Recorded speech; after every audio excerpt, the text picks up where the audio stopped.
Yo, what's up, my Yo, yo, peeps? yo. Welcome to the Party Podcast, where we give you the hottest sports takes with the lifestyle and cultural impact. It's your boy D Lamp. Hey, it's Melo. It's your dog Huncho. Of course, it is Jay-Tay over here. Hey, and we on episode 4? Already. Yes, Yeah. sir. Quattro. Yes, sir. Man, it's going by quick.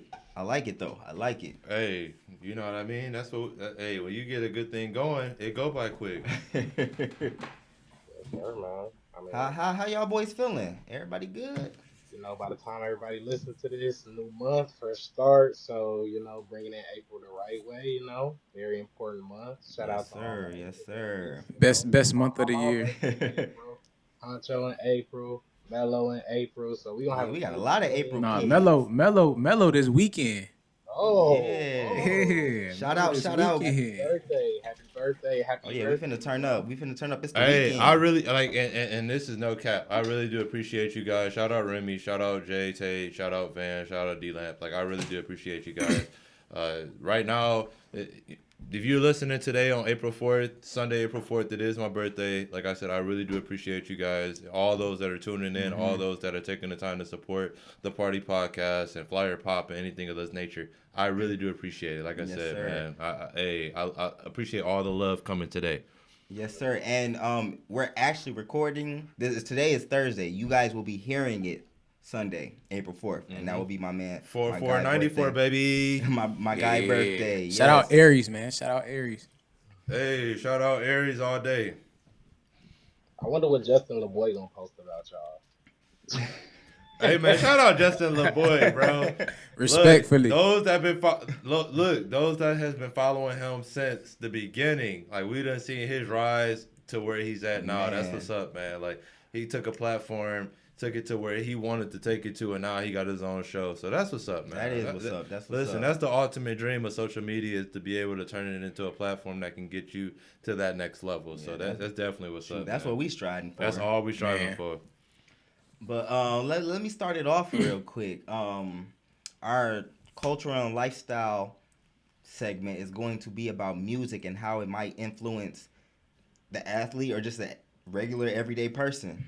So, like, which one of y'all boys, like, let's tell the people the music we like to listen to. I can go first. Why Okay. not? Go ahead. So look, when it comes to music, and I take this back to, so for those that don't know, I spoke on it before, but I was a collegiate high jumper. I was pretty much a 7-foot high jumper in college. I still remember the day that I got my personal best. It was listening to Future.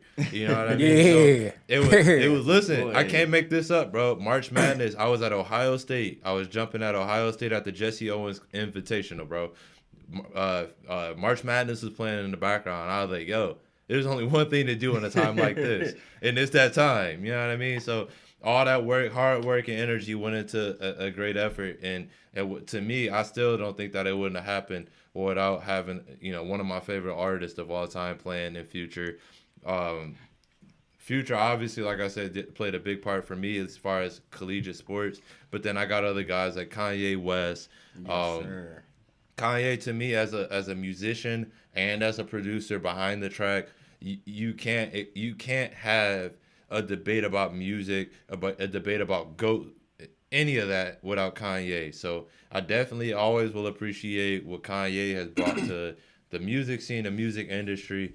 But for me, a dude that can translate across different genres, I always call him a trap R&B artist. You know what I mean? And my friend, and they will attest to this. Is Future, and so for me, having Future be there while I was able to perform at my personal best will always be a moment, especially when we talk about music, that I'll never forget. That's cool. Hey, and it's crazy because I know just about what all y'all like music wise. Mm-hmm. Shoot, I can go second. As somebody who creates music theyself. Shout out Frequent Flyers. Yes, sir. Go check that out. Frequent Flyers. I am a big lyricist person, so I'm always listening to lyrics. I like to listen back to songs just to get the meaning of what they're talking about. The beat is everything, but I'm a big lyricist person, so Lil Wayne was really big for me.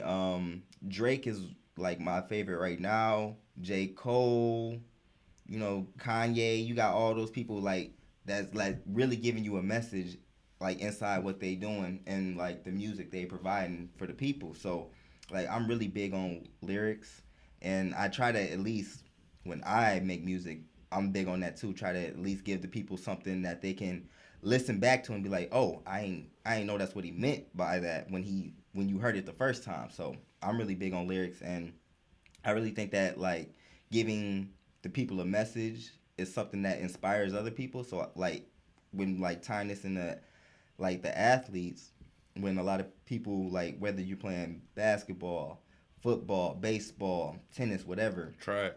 track, like he said, that is something that gives you inspiration to do better and like do your best at whatever you're doing, whatever it may be. And future is definitely in there too. I mean, I like a lot of rappers and artists now, like Uzi, Baby, Da Baby, Lil Baby, whatever the case may be. Like I like a lot of the new artists now, but like a lot of those people, Jay Z, Lil Wayne, all that stuff. Like those were really the lyricists back. Like Mm-hmm. so that's really what I'm into. Shoot, You for kick it me, off, Huncho. um, I say I'm well, me and Melo can see eye to eye in this on this topic. But for me, just being a college athlete, um, I needed something, especially when me playing football. I always needed something to like give me that extra like that extra drive, or that extra push. So before every game, it was Future. Every game was Future. Before every game, I it'd either be Future or Jeezy that I have in my rotation. Hey, I like that Specifically, Jeezy too. specifically Hey, Jeezy. It was the hey, recession. hey, Go ahead, Van, go Van, ahead. we Got can't, to. we can't bring up Jeezy And without not shout shouting out. out. Hey, Yeah, shout out got, Diavante, got shout to. out Shout our out homie, shout Devontae. out our homeboy. That's one of my teammates from college, but he's one of our big supporters. Shout out Diavante, shout out his Shout out. family. But he's the biggest Yeezy supporter that I know. Ever, So shout out ever. Yeezy, shout out Jeezy, and shout out Diavante. Yeah, man. So that was heavy in my rotation. Specifically, like I said, the album Recession, that was heavy before every game. I had to play Recession Mm-hmm. before every game. That got me like ready to go always. Now, who was in my rotation now? Mainly probably Future, Gunna for sure. Gunna. Gunna. That Gunna, hey, you know how we yeah. feel about Gunna, bro. Gunna GOAT, man. So Future, Honcho, Gunna, don't forget Nudie, bro. You can't Nudie, have a Oh show and not shout out Nudie, Nudie, yeah. bro. Future, Gunna, Come Nudie. Who on, else? Baby R&B trap Smooth. rapper.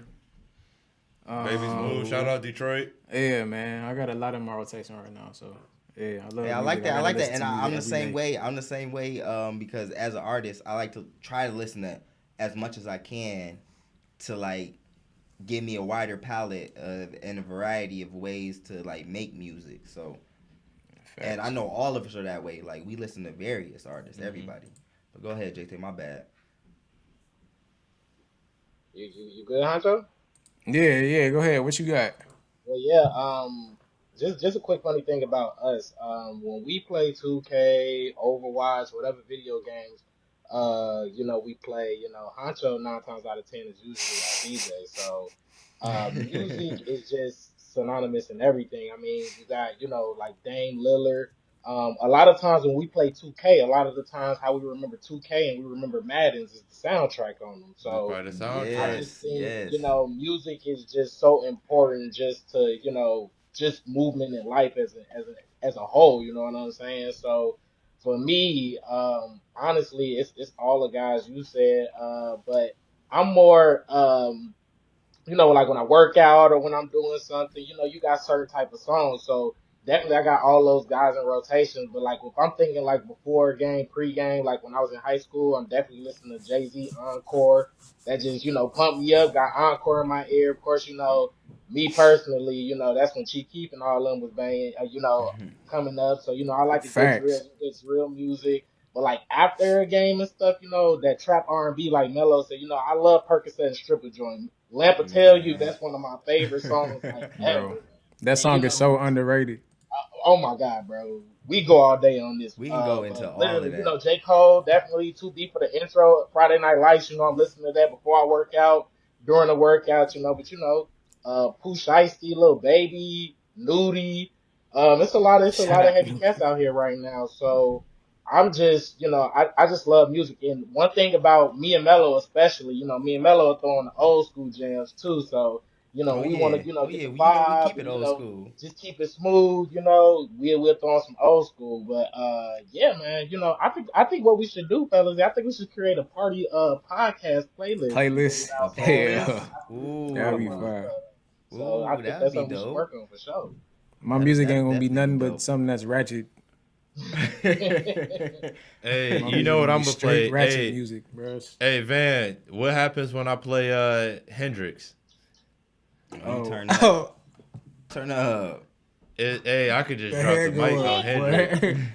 That Hey, hand go up. listen, look, Hendrick is different for me. Like, listening to Future go and show his palette of as far as going from a real artist, being able to rap to really being able to, as I say, an R&B trap rapper. For me, I can't. You know what I mean? Like that to me, listening to the pain that he done went through and put it onto an artist and put it into a track. That's what I look forward to, and it's not just him, but to me, he does it at the highest level. And like Lemp said, I listen to a lot of Drake and respect Drake. I respect a lot of the artists out here, but for me, definitely listening to and understanding, and I emphasize understanding what Future is talking about. That's one of the dudes Facts. that I think we can all relate to from that Dope. standpoint. That we all listen to Future, and we can all attribute an aspect of our life to an album of Future's music. So I think that's one thing that sticks out for Future for all of us here in the party. Before we leave this topic, just everybody one song. Show the fans how toxic you are. What's your favorite Future song, Melo? You next, I ain't Lamp. gonna. You next, Huncho. Then I'm gonna go too. Before we get up off this, No. I want what's to your go favorite last. Future? Off top of your head. My Just favorite pick Future one song? Okay. right now. Okay, I got you. It's off Hendrix. If I gotta pick one, if you gonna make me narrow it down to one, it's gonna be off of Hendrix because I'm that type of Future fan. Give me a. I'll go real quick while you go ahead and Yeah. search. Stick Talk all day. You know how I get down. Listen, You know how I get down. Stick Talk may be his. Listen, for me, because Hendrix to me is the realest album that he's ever put out. Turn on Me is a different, like it's different. Yeah. Like, you know what I mean? Like, it's something that, yeah, bro. Y'all gotta listen to Turn on Me by Future off of Hendrix. You may not be going through this yet, but put that in your back pocket if you ever do go through it. I promise you, it's different, bro. All right, Huncho. How about you, bro?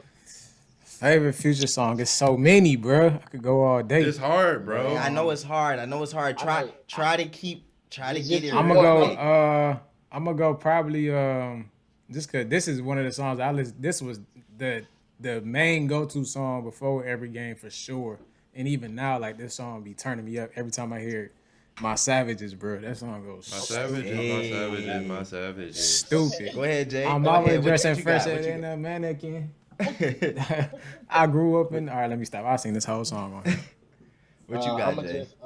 I'ma just say I've been in the stool late working on Working it. on Is it. you- I'm gonna leave it at that. I'm gonna leave it at that. We can leave. Hey, just I'm not gonna know. get y'all. If I'm not we gonna never get y'all speak started, again. bro. Hey, glad just I know. got to tell the I just know truth. this. I just know this. He said he was changing lanes in the Grand Rapid. That's all I know. That's all I know. Yo, shout out to all the athletes that make music. You know, shout out Dame. That boy is cold. Shout out Iman Shumpert. Shout out KD. I can't think of no more off the top of my head, but shout out all the athletes that also make music. Yes, sir. Victor Oladipo. I got more. Hey. Yeah. So check it. I appreciate the conversation. Once again, shout out Future. I think we all got a consensus as far as Future goes, that Future is one of our, as far as our generation goes, that he's one of our ghosts of our generation. So I appreciate that. Shout out Future. Moving on, I know, and we kind of spoke on it before. I know we don't all seen what's been going on in the news between Michael Rapaport and KD. So if you don't know, Man. KD did an interview with TNT's post game, and Michael Rapaport, for whatever reason, got in his feelings about it and had his 2 cents on it, which is fine, right? So it ended up turning ugly. You know, we got KD sliding into the DMs to let him know about his feelings about Michael Rapaport slandering, and from there it just went. They exited stage goes left. south. It Yeah, goes it, south. it goes south. We got KD threatening, Michael Rapaport. We got Michael Rapaport seeming to be, this that, and the third until KD matches energy. So, go ahead. Just to give you some background information, this has been happening for a long time. They go back. They go back and forth. So they started off as friends, and they even at one point did a podcast together. But as we move into the recent, click that for me, Remy. As we move into the more recent, we got, as the tweets say, so we got KD tweeting a tweet that says KD basically in his feelings about a post-game interview, as we spoke on before, in which KD responded and said, "You are a B word." From that, we go just do the interview, and this is Michael Rapaport. Just do the interview, and if you're upset about something that they've said, say something up there looking like you were gonna cry and whatnot. So KD, of course, had to take it up a notch and said, "Tell your baby daddy Chuck to be better at his job and frame the questions better. He's gonna give me 2 options. That's a dumb question, yes or no." From there, we got KD saying, "I heard you before. Chuck doesn't need you as security. That's explicit. It We're not gets going to say it bad. on air." Like I said, we exit stage left at this point, but to the point where KD gets personal, he starts making threats on Michael Rapaport. He starts making statements about Michael Rapaport's wife and to that nature. So I just want to know, for our YouTube viewers, you can see the tweet still on air. But for those who aren't listening, like I said, it gets ugly to the point where we don't say these type of things on air. What are you guys' thoughts? Daryl, I want to shout out. I want to start with Daryl first. Daryl, what are your thoughts as far as Michael Rapaport and the Kevin Durant saga as we are currently sitting? All right, so this is how I feel. I feel like KD took it way too far. And y'all know how I feel about KD. Mm-hmm. He's one of my favorite players. I've always been down for KD, but as you can see, he even apologized for what he did because he knew he took it way too far. One of the things that I dislike most about KD is that he sees everything. Like, for you to be a superstar in the NBA, you cannot be looking at every single tweet that mentions you. Like, come on, bro. You got bigger and better things to do. You got so much more stuff you could be doing with your time besides being on Twitter, looking at every single thing. Michael Rapaport's a comedian. This is his job. He's looking for views, and you gave it right to him. He's like, he went viral off of this because of you. Like, he wouldn't have went viral off of this if you ain't paid no attention. That would have been another tweet. Like, so for you to threaten him, talk about his wife, like, all this unnecessary stuff, like, it was extra. I just feel like at the end of the day, he ain't need to do all that. Like, and the crazy thing is, I want to say it was probably 2 days ago, maybe 2 or 3 days ago. I was watching this Russell Westbrook post interview. So I think it was after the game. Yeah, after the game where he dropped those amazing numbers. It was like 30, what do you got? 35, 21, and 14. Yep. And they were talking about how people like weren't giving him his props, and he was saying it's been like this all my life. People have always talked about me. Even when I came into the league, people always had something bad to say about me. I just kept it moving. Like, you can't let that stuff like you can't let that affect you. Like you might not need to take any basketball advice from Russell, Katie, but like life advice when it comes to like this stuff that be happening on social media, I would suggest you following his lead. Like it's no reason to like get this like give backlash to people who don't really matter. Like, and I'm not saying you can't respond. I'm not saying like you're human. You can respond, but like every single thing like that's said negatively about you, you ready to go off the deep end, bro? Come on, reel it in. That's really all Uh, I gotta say.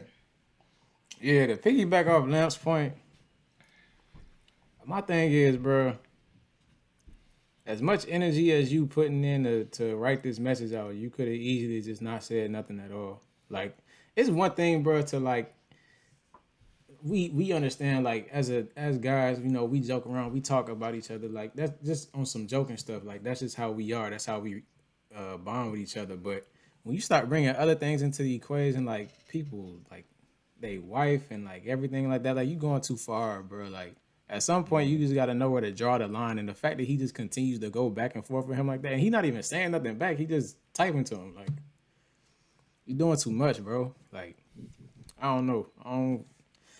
You really gotta like.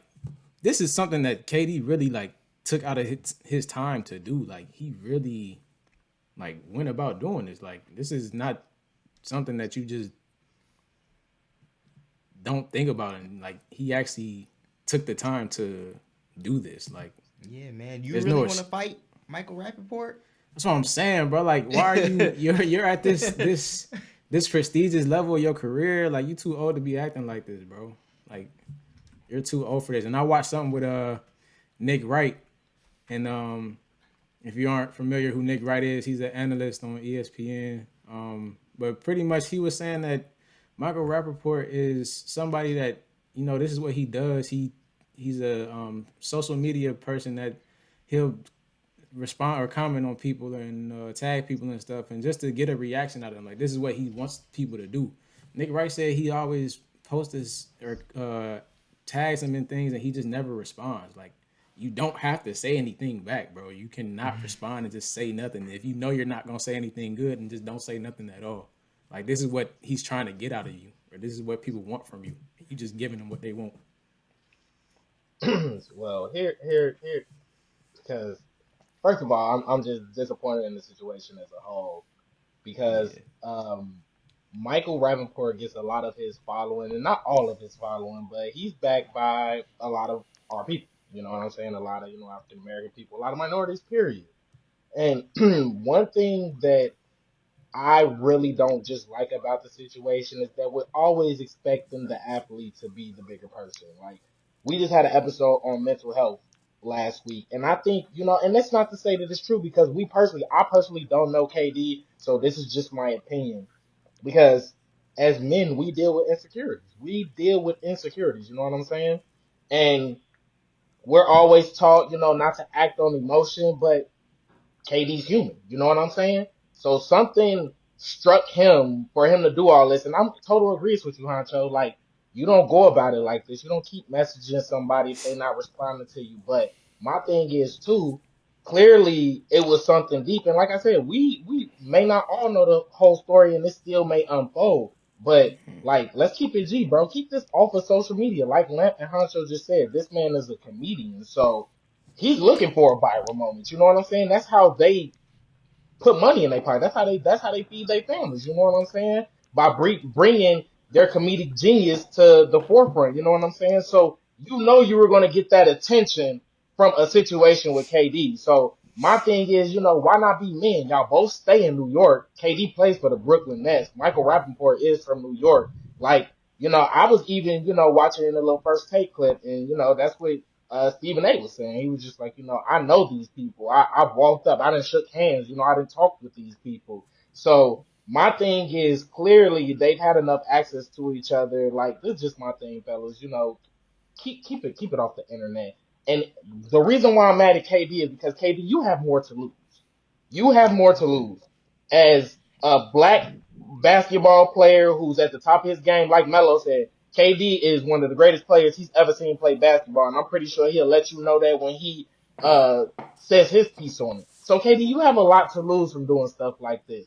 Like Huncho said, that's one thing that's one thing, that I've learned, everything ain't nothing off limits except for kids, you know what I'm saying? But when you see it in this light and you seeing people reacting to it, responding to it, you know what I'm saying? It just brings negativity towards KD. And everybody keeps talking about how Brooklyn's going to be this championship team or how they're going to win the East. This just takes away from the attention of the ultimate goal. You know what I'm saying? Like Lamb said, I'm a big fan of KD. You know what I'm saying? I respect KD and everything that he do. But if you gonna react like this, you know what I'm saying? Just stay off the internet, bro. You got too much to lose and too much to live for to be doing this. And Michael Rapaport, man, keep this off of social media. You know what I'm saying? You want to be a part of our community. You big on the NBA. You know what I'm saying? Talk to these brothers. You know what I'm saying? Y'all don't understand each other, so it causes confusion. So, like I said, no one's really a winner from this situation, and I just hope it doesn't take away from the fact that, the Brooklyn Nets got a lot to play for, KD got a lot to play for, and, I know the next viral moment, this will all be forgotten, but, let's keep it classy, fellas, Yes, let's yes, keep sir. focused. So I'm hearing y'all, but at the same token, why are we letting Michael Rapaport off the hook? Yeah, We bro, that's why I said no one right. wins. So let me give y'all another perspective. KD a hooper. KD is a professional, right? KD and similarly speaking, Russell just had the same type of situation happen with Stephen A. Smith. See, Russell and his family and his wife got tired of all the slander essentially coming from another ESPN colleague. But then you got a guy who plays his heart out every night, who does it the right way, who's trying to compete at the highest level, right? He essentially checked Stephen A. Smith on his takes of recent. So when you got a guy like Michael Rapaport, who, like Jalen said, his big thing is he can connect as a white man to our people. Yeah, If that's the case, his biggest draw to us is that he's able to say things that are tough to say, and he draws that in about our community. But as soon as someone matches that energy with him, he goes and puts screenshots on the internet. yep, yep. So it goes back to that. To me, it looked like he's playing the victim, because you see the screenshots he put out. He didn't just not say anything back. He was talking back to KD. Now, I'm not saying that to excuse what KD said in his responses, but But you hold them both accountable. Yeah, you hold them both accountable. I hear you. Michael Rapaport knew what he was doing in order to get the reaction in which he got, and then in turn went and said, "Yo, I'm about to go post a podcast about it. Follow me." Right? So I'm with you, Jay, and the fellas, when we say let's hold KD accountable, but I struggle I struggle to agree with you guys when we come to letting Michael Rapaport off the hook. I feel Just both of them. I feel because, both of them. right. But just because we feel that KD is too sensitive when it comes to the internet, doesn't it appear to me that Michael Rapaport may be a little sensitive in this? Because he was the one that went and got a lawyer. He was the one that talked. He's the one that built a brand on talking crazy, talking out the side of his neck to these athletes. And I'm not saying he's right or wrong, but I'm saying when an athlete kept that same energy with him, he went to play the victim on the internet. I don't agree that you can't build your fan base on you being this type of person, but then when an athlete finally says enough is enough, once again, I'm not agreeing with KD, but I'm saying when an athlete finally says you talking out the side of your neck is enough, now you the victim, and now you want to go get a lawyer, and now you want to go, woe is me. When that wasn't your response when he said all this stuff on Instagram. Your response was you was talking sleazy just back to him. So don't go calling ESPN and post all this stuff. Don't go making a podcast about it. Don't go playing victim. Let's just call it for what it was. He checked you on the energy that you had, similar to Russell Westbrook with Stephen A.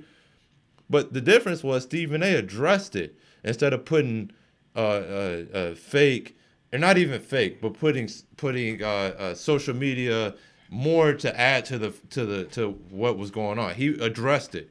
Whereas Michael Rapaport, he putting screenshots out. He's responding via Twitter, and he's taking this along. KD gotta be better from this standpoint. That don't fall victim for it. But at some point, we need to start holding these media people accountable for the stuff they saying to these professional athletes. Just because you made it to the pros, don't give you the okay to talk sleazy and talk crazy to these pro athletes. Okay, Go ahead, I got you. Let me say one thing before we get off this. The thing is, there was definitely a difference between the way Russell checked Stephen A. and the way KD checked Michael Rapaport. The only other thing I want to say is that I expected this from Michael Rapaport. Like I said, this is what he does to make money. So, and I'm not saying there's nothing wrong to say something back. Like, you definitely could have did the same exact thing that Russell did. But the way you went about it, now he can play victim. And if you go on, why? Because he's a white man? No, and I'm not saying that. He can play victim because of the way you're coming at him. If you look at the DMs, if you look at his DMs, Michael Rapaport never threatened KD. KD threatened him. So now you give me a reason. Michael Rapaport was just as sleazy with it as KD was. He just didn't say, "I'm gonna pull up on you." Okay, but listen, I'm saying I understand where you coming from, but you got to think about it. You giving him a reason to play victim. I never excuse KD. I'm putting all the onus on Mike. You can't build a fan base off of you talking crazy, and then when an athlete finally match your energy, you go play victim. Bro, I understand what you're saying. You can match his energy without threatening him. Like, if he didn't what you say. It's what exactly. What is the saying? That's the struggle. What you say? How you say it? Whatever it's called. I don't know what it is, but this is a debate, fellas. If y'all both make good points. Y'all both make good points. If he just came at him like a man, bro, it wouldn't make no sense. But why KD got to be the man in this instead of the white man that go crazy over him? I'm serious. Like I'm serious. Understand, bro. Because right now we taking the onus off of. Wait. No, because we're taking the onus off. I'm not done yet, though, bro. I'm not done yet. I'm not saying I'm taking no ownership off. Then why are we only addressing KD in this? If you let me get through my point, I will get to Michael Rapaport. I never got there yet. So with that being said, you give him an extra reason to play victim, and now it looks like he's the victim. You come at him like a man, bro. He can't do that. Like I said, there's nothing wrong with addressing what he said. You addressed what he said, but KD went way too far. And as for Michael Rapaport, this was all a plan, which is why I said don't fall into that. Don't fall in that because look, you giving him that little bit of attention took him a long way. So now he was talking sleazy, just like he talks sleazy about a lot of other people. Like if you go and look on his IG, he posts the DMs he has between other people. He does that. You go back, he's done that with other people. So KD wasn't the first one he posts DMs of their conversation. So like I'm saying, like Jay said, you got way more to lose in this, man, KD. And even though he's white, and I understand where you're coming from, white people always play the victim when it comes to now let's hold them accountable. No, and that's what I said. I said hold them both accountable. That's what I said. They're both going to be held accountable. Like I said, white people always pull up on them, let them know what's up. You know what I'm saying? And I'm not saying. I'm not saying they need to fight. Y'all not disagreeing with each other, though. I'm not saying they need to fight. I just don't like, especially in where we're at now, that he has the ability to talk crazy, to go back and forth with KD, and then to the point where now all of a sudden he draws a line, and now it's too far, and now he needs to get a lawyer, and now he needs to do this, and now he needs to. I'm not excusing KD. I'm not excusing KD. But this has been, bro. There's nothing new about this. I'm not saying it's new either, but to me, that's my point. Let's let Huncho get the last word. Real quick. That's not my point. Is this? My point is this. You can't. Neither one of them are right, but everyone's jumping on KD's back as if he's the only one that's like involved in this. Where it's like, dude, this dude has built a whole fan base off of this. Why isn't no one checked him to this point? What he's done to me hasn't been right up to this point. And finally, someone is like, bro, like, you building a whole fan base off of something that you really not. And we see that. Like, why? To me, that's more wrong than the whole situation. I'm not agreeing with KD. I'm not agreeing with Michael Rapaport. I'm saying don't go play victim when you built your whole career, your whole fan base off of this now. Now all of a sudden you're a victim of it. I'm just saying. All I was saying is you give him a reason to play victim when Correct. You do. Like, don't give him that reason. Don't give him that reason at all. I'm just not gonna take the white man off the hook. You want to hear? I'm just not gonna take him off the hook for it. Like, no, I'm not. He's not off the hook at all, bro. He's not off the hook. I'm at all, tired of us always having to correct our behavior. Like, no, like you can't go acting sleazy and then when someone meets you with it, go crazy. All right, bam, bro. Go ahead, bro. All right, man. Y'all see where this one going, man. It's a heated discussion. Both making great points, but let's transition over. Talking about KD and everything, with what's going on. Obviously, NBA player. Something big that's going on right now is the buyout market. Some players out there that were looking for a new home. So what's y'all takes on that? I know some of the players out there was Andre Drummond, LaMarcus Aldridge. I don't know all the names. PJ Tucker as well, wasn't he? Yeah, he was bought out. JJ Redick was bought out with the Mavs. LaMarcus with Brooklyn. Drummond with the Lakers, and PJ with the Milwaukee Bucks. Yeah. So let's talk about that a little bit. How y'all feel like all this going on? How do y'all feel like this is gonna play out with the standings and everything? What y'all think is gonna go on within the league from here? Oh, go, my bad. No, go ahead. What you got? So, one thing that I did want to touch on is there were some owners in small markets kind of complaining about the buyout market. And one thing about the buyout market that's really weird is they agreed to a price to buy out the player, and then they usually go to a team for a veteran minimum or not a large lump sum of money that they would get in a regular contract. But I just think it's funny that these owners and stuff are complaining. Now, I can understand for a small market it's harder for you to get stars and everything, but I mean they do the same thing when they control these long contracts and everything. So if you're giving the player to the option to be bought out, they have every right to go to whatever team they want to go to. Now, to the point of the buyout market, just recently in the NBA, I think it was actually very good for both the Lakers and Brooklyn. Like I said, LaMarcus Aldridge is 35 years old, so I originally really wanted to see him on a team like Phoenix, who is second in the West. So I really wanted to see him go there and work with a young team and CP3 to kind of get them over the hump. But, in Brooklyn, they don't really need him to be a super all-star or somebody who needs to get 20 and 10 all the time. So I just think it's a good fit. And I think Drummond's really going to benefit playing with LeBron and AD once they get healthy. I'm sorry. But no, you good. I'm gonna pass it over to Melo because, to my point, I think they had a bet or something that was going on. I don't know. So Melo, let me know what you think, man. Oh, word. I mean, word y'all did.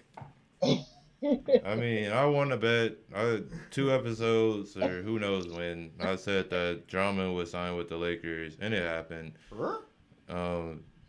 My bottle has been paid. To those who are watching on YouTube, shout out Leland All Sellers, shout out my tribal peoples, shout out Leland All Sellers. Daryl knew what time it was, but as we saw after the opening after the opening game, his toe injury, he went 4 points, 1 rebound. Why you put it in quotation marks, man? Because some people said that this dude was a difference maker, and I just don't see it. And maybe once LeBron and AD comes back out there, I maybe he can go and get you 10 to 15 rebounds. But as a dude who is going to carry a franchise, he's never been that type of guy. So how many rebounds he get his debut, bro? Between me, you, Jay, Daryl, and Remy, we had 0. He had 1. So Yeah. I'm just saying, this dude is supposed to be the savior of the Lakers. This dude, man, we're gonna get to that once. We'll get to that later, but just know the bet was paid off. I appreciate my dog for owning up to his end of the bet. Like I said, you know what I mean. Man. Drummond was gonna go to the Lakers. Look, bro, I didn't expect the Nets to go and get LaMarcus Aldridge. Like, if they didn't do that, he would at least have something to think about. Like, come on now. My plans were ruined because they decided they wanted to go get LA. Hey man, they had needs they need to address, and at least not Draymond, but Andre, like he will address those needs. I'm giving him a rough go for his first night out in the Lakers uniform, but the pressure, I do feel bad for the pressure of being LeBron's third player. Being LeBron's third athlete or third teammate it's a pressure that is unbearable to most. You go from being a star athlete on your team to a dude that is the scapegoat for anything that goes wrong on the Lakers team now. So Drummond just didn't make a positive impact and positive statement when the Lakers Nation haven't trusted him. He literally went 4 points, 3 turnovers, 1 rebound in about 16 minutes of play before he checked himself out. So, and as he gets in shape, he'll be fine. But just know, I don't know if that's enough. And I've been very consistent on this. It's similar to everybody else in the group when we come to NBA predictions as far as the finals. It's Brooklyn's finals to lose. You know, don't get it twisted. Just because Drummond went there, that doesn't change. It's still Brooklyn's championship to lose.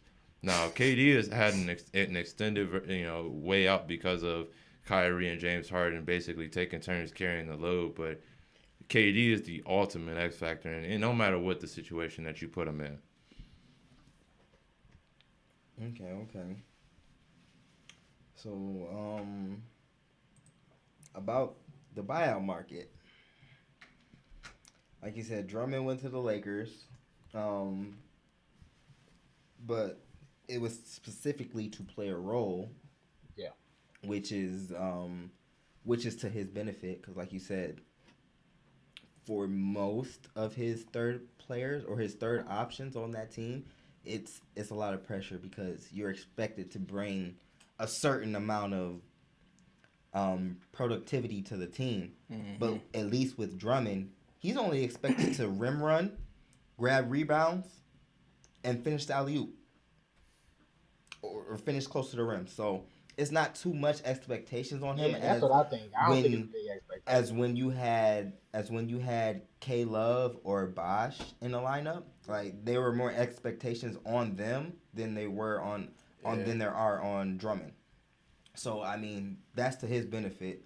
One thing that I'm not liking and I have not been liking to hear over this last week is that all of a sudden the Brooklyn Nets are some super team. Like, if they were a super team, they would have been a super team before they went and got... Yeah, LaMarcus Aldridge and Blake Griffin by no means makes them a super team. Right. Yeah. I'm people just looking at the names. They just thinking about the names. They are a super team with Kyrie, Harden, and KD.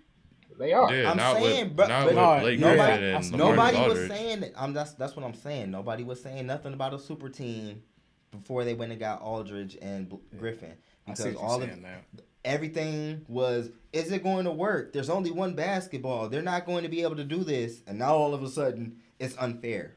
What? Like, Blake Griffin shouldn't have to come out and say that he's getting hate because they feel like it's unfair he went to the Nets when... No, you're getting hate because you can't hoop no more. He was getting hate because he couldn't. Everybody was saying he wasn't a hooper when he was in Detroit, and now all of a sudden he had one good game against his former team, and now he talking about heat back. Stop it, bro. And it's not just him. That's the thing. That is not just him. It's like so many other people that's on social media. These media reporters, they're like, dang, the Nets are getting everybody. Blah blah. Like what? Like these people were bought out for a reason. Right. The Spurs didn't want to keep LaMarcus Aldridge. They'd rather play DeMar DeRozan at the 4 than LaMarcus Aldridge. And Detroit didn't want nothing to do with Blake Griffin. He didn't play. Like that's so like this all this super team talk. I should have heard that in the beginning of the season when they got James Harden, which I was not hearing. So that's that. I don't like that, but it's what it is. What it is. Really, the buyout market wasn't too much besides those three big men. J.J. Redick was a good signing. That was Yeah, a good JJ. signing. Yeah, I that like was- JJ's. That That was still a trade, yeah, that was though. a trade. He got traded, though. Oh, Oh, yeah, yeah, true. yeah, that's right, True. yeah. That is It true. was- wasn't a I'm buyout. confused because on his podcast he said that he originally agreed to a buyout with Griff. It would have. It He- could have been a buyout. He didn't respect actually what happened Right. as far as the end of the Phoenix, or not Phoenix, but the New Orleans. I guess their GM or their staff as a whole didn't hold up their end of the Yeah, bargain. they told him they would trade him somewhere, if not to Brooklyn, close to Brooklyn, so he could be with his family. Man, they had to You do see, they traded him down south. they had to do what was best for their team, man. Yeah, but we are like we'll talk about that. We can talk about that a little later. But as far as the buyouts, it wasn't too much going on. Except a bottle being bought out my way. Man, April Fools. It ain't April Fool's. It's my April birthday. Fools? 4-4. It wasn't April Fool's. It was 4-4, not 4-1. Just know I got my bottle. I'm straight. I appreciate Lamb. Appreciate the followers that tuned in, but he did Yeah, come I through. got him as He fan, came 'cause, through. Yeah, He came through and showed I knew love. I was gonna lose when LaMarcus Aldridge went to the Nets. But in other news, wait, Van, you get to get your take.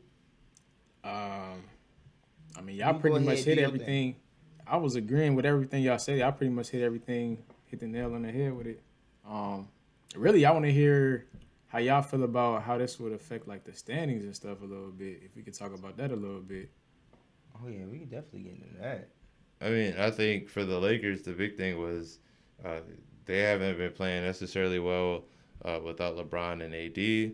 I think outside of playing Giannis and the Bucks, I think like obviously the addition of Drummond, it'll help them keep them afloat until LeBron and AD comes back. Mm-hmm. But to me, the move doesn't affect the standings too much. I thought Brooklyn was gonna win before the buyout market. I still think Brooklyn is gonna win after the buyout market. I think until Giannis shows that he can do anything in the postseason, there's gonna be hard for any of us to believe in the Bucks beating anybody in the playoffs, and that's the best. That's the second best team in the East. So I don't think that changes anything in the East. And then obviously, I don't think Drummond is enough of a factor to change the trajectory of where the Lakers are going to be, good or bad. I think they're going to be the same because of LeBron or AD. If anything, they come out a little bit better without LeBron and AD in the lineup, but it just sucks because you went out and signed Montrezl Harrell, who you're not going to be able to play during that same time that same time frame as Andre Drummond. Yep. So like now you got to deal with the reason that the Clippers got rid of him. It was his ego. Whose ego is going to be bigger essentially, unless everyone all of a sudden out of the blue is going to now want to decide to buy in for a championship, right? And which I hope, like that's the best hope, but that's the reality of playing, any sport is there are egos, and like I said, some of the reason that Montrez is in the Lakers uniform now is the ego that he had as far as with his minutes and everything else, and you had a guy like Drummond who you can't play with Montrezl Harrell. I see it struggling to be successful at first, but then LeBron is the ultimate clear all as far as any time. Yeah, like LeBron to make it work when it comes time to make it happen. But I don't see any. I like my standards don't change too much. The best got better in both conferences as far as I'm concerned. So Are we just talking about the standings in terms of buyout or just overall? Yeah, just like how do you feel like? I mean, do you feel like just connecting the buyout back to the standings? Like, do you feel like what just occurred within the buyout? Do you feel like that's gonna really affect any teams tremendously within their standings, and if these certain players that were bought out will make a good impact or not? Okay, so I'm gonna give you both my takes because I'm gonna give you my standings according to what happened in the buyout, and I'm gonna just give you my standings overall. So like you said, because the Lakers got Drummond, it's not too much of a big up. So where Drummond is really going to play a part is matchups, because it really all depends on who the Lakers match up with in the playoffs, and that's going to determine when they play Drummond. Because first of all, you can't play Drummond in the final minutes of the fourth quarter. The fourth quarter period, because you can't shoot free throws. Right. Yeah, you can't play him in the fourth quarter period, especially like if it's a close game, because he cannot shoot free throws. So it just depends on who they're facing. If they're facing like a Denver, maybe a Phoenix. Even Utah, because Utah. they got Gobert. That was the other team I was forgetting to mention. Utah, Phoenix, or Denver. That's probably when you play Drummond to like guard those other big men in the post, because Harold can't do that, which is another reason why he's in a Laker uniform right now. As far as the Nets go, I feel like if I'm not mistaken, they're first in the East right now. Yep, they 33-15. So yeah, as long as Blake and LaMarcus are all in on this team to just doing what they need to do to win, and that's filling whatever role that is not there right now. So like Blake has been doing a good job as of far, coming off the bench and giving somebody who can facilitate, but also make a couple shots here and there. Marcus comes in to do the same thing, or LaMarcus may be starting, which is something I've heard. Like if each one of those people play their parts, Blake and LaMarcus, then the Nets have no issues with keeping the first seed, because even with James Harden out as of right now and KD out, you still have enough depth, which is why I like what they did in the buyout market. They have a lot of depth right now. They have a lot of depth at the wing. They have a lot of depth at the big man position too. So you have enough depth to keep you afloat. So when everybody does come back healthy, you guys could be right in that same spot, or like right under it. So you're good either way. The Lakers, though, on the other hand, I feel like, I don't know. It could the rest of their schedule is really tough. So they could be going down. I could see them even 7th, 8th, 6th, 7th, 8th, or 9th, because it's that close in the West. So I feel like the buyout of Drummond helps them a little bit, because you have somebody who can score, which they're having a hard time with because the wings have to score a lot for the Lakers. So you got another scorer, you got somebody who can rebound. So I mean, it might help them, but it's still a tough time for them right now with AD and LeBron being out. So I'm gonna say this real quick, Zay, before you tap in. The two main points I really want to talk about are the Nets, obviously the Nets and the Lakers. With the Lakers, to y'all point, I'm with y'all. I don't really feel like Andre Drummond is gonna be that much of a difference maker to really do what needs to be done with AD and LeBron being out. I definitely see them slipping down to that 6, 7, or 8 seed. I wouldn't say 8th. I'll probably say like 5 or 6. They'll probably slip down to like 5 or 6. Bro. It's real close over That's there. the thing that sucks about the West, is like you can lose a couple games. It's tough. You It lose is 4 tough. games, you out. That is true. The only positive thing is AD should be back sooner rather than So if AD come back, then they'll be straight for sure. Mm-hmm. So that would be something to really help them stay where they're at. As far as the Nets, the thing is, I thought the Nets was gonna win the championship right when we figured out that Harden was going. I saw that it was working out. I didn't know how it was gonna work out at first, but I saw it was working out, and then that made me a believer. I felt that way off rip before they got Blake Griffin and before they got LaMarcus Aldridge. Like I feel like these are people have to stop connecting the names to what the players used to do. Like these players aren't the same now anymore. Like LaMarcus Aldridge is older. Blake Griffin is not doing what he used to do anymore. Like yeah, that's his name, but he's not the same. So like people got to understand that like he's not a star anymore. He's a role player now. So with that being said, just with having KD out or just dealing with the inconsistency of the Nets lineup with all three of their superstars really being together, I feel like Blake Griffin and LaMarcus Aldridge are two great pieces that can come in and fill those roles in when those players are out. Just to keep them with that head of steam and keep them rolling where they at right now. But yeah, I don't too much see the standings changing too much from where they are right now.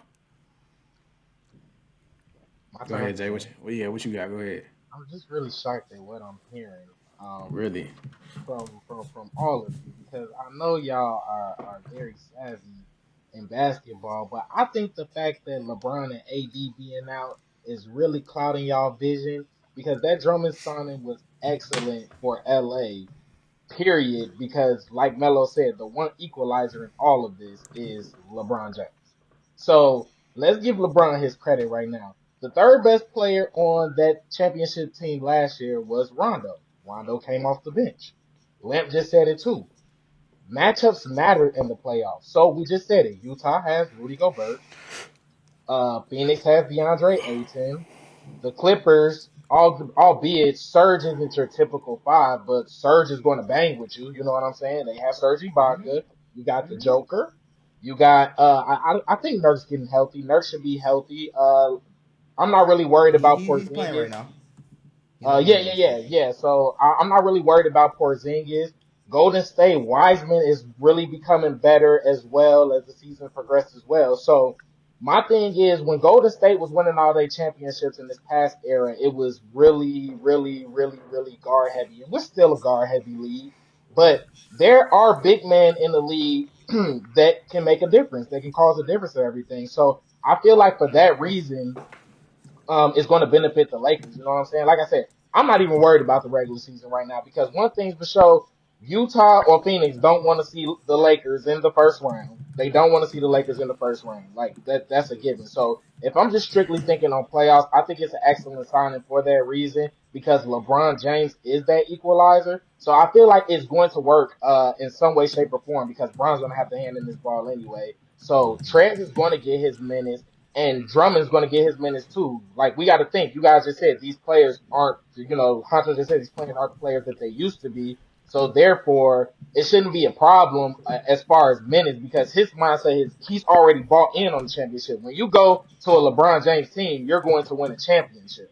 So, my thing is, I wasn't really worried about the whole Blake Griffin signing and the LaMarcus Aldridge signing because the Nets were a super team when James Harden went there. That was a given. Like it was when James Harden went there, they could have signed anybody. It was kind of like the same thing. When we think about those Miami Heat teams, of course, we think about the Ray Allens, the Shane Battiers. But if you're a casual fan, Wade, Bosh, and LeBron James. So people gonna think freaking James Harden, Kyrie, and KD. So wait. Our opinion is Are they're they gonna a win for you. super team or were they a big three? Uh, okay. I mean, but if typically every other team has two superstars, so I would say if I you mean, have as of three, right now, but Miami wasn't considered a super team, were they? They were considered a super team, Miami or Heat with were Miami they LeBron. Heat, What considered a big three or a super team? they were both. They yeah, called themselves the Big Three, but they were yeah, definitely a super team. Okay, Facts. yeah, they were okay, super teams, yeah, all right. I'm just making sure. I'm just making sure. yeah. So Brooklyn was that's definitely a why super team.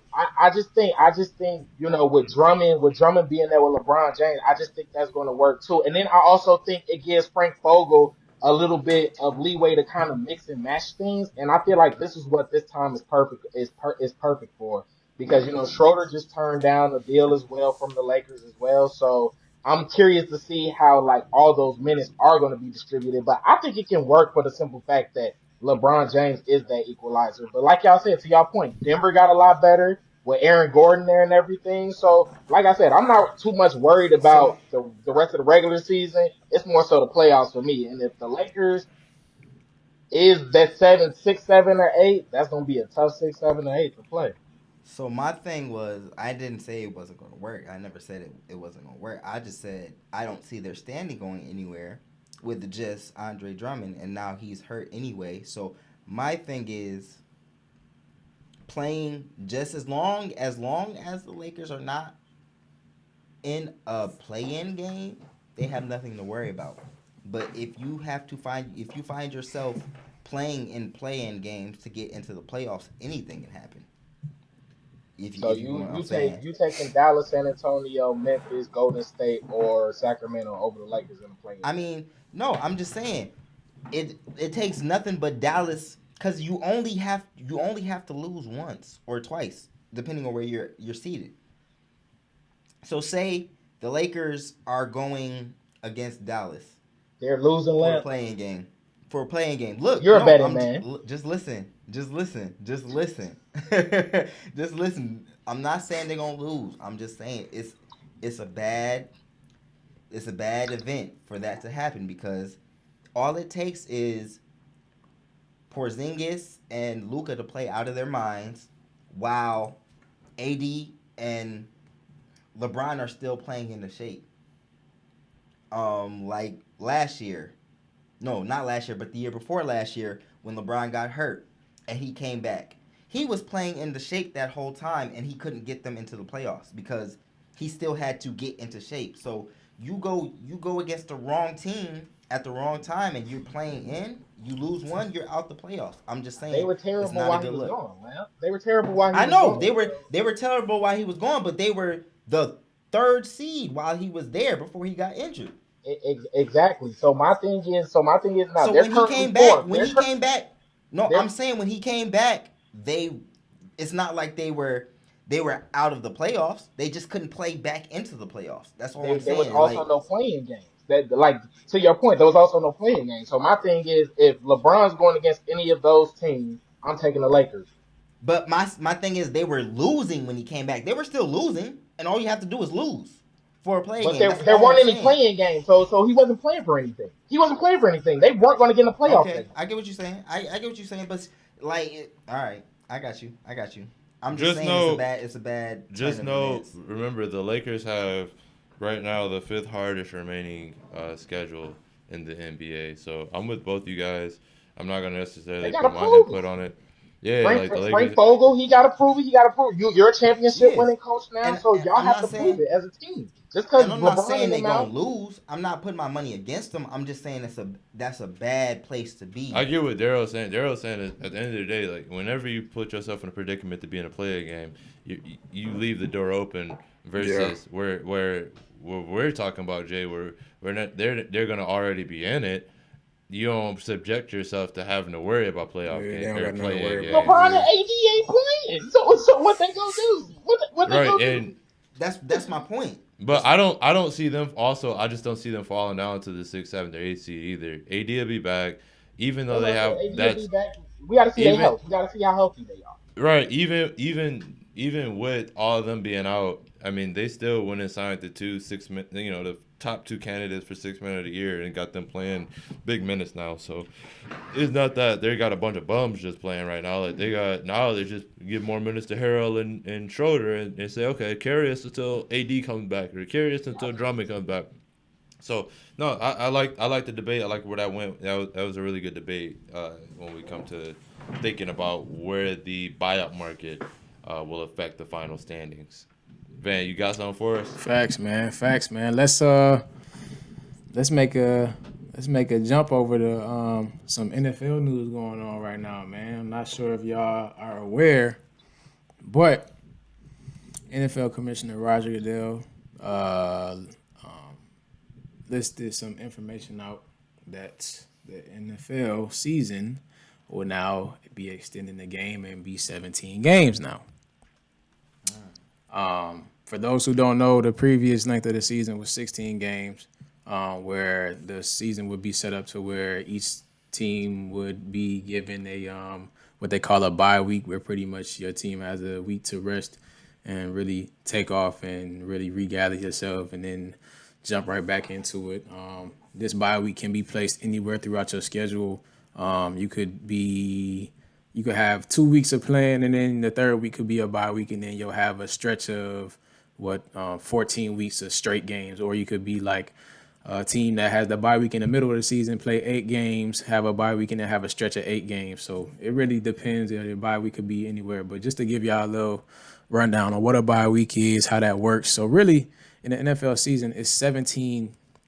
The regular season is 17 weeks long, like in general. So each it's 17 weeks long or whatever. Each team is granted that bye week.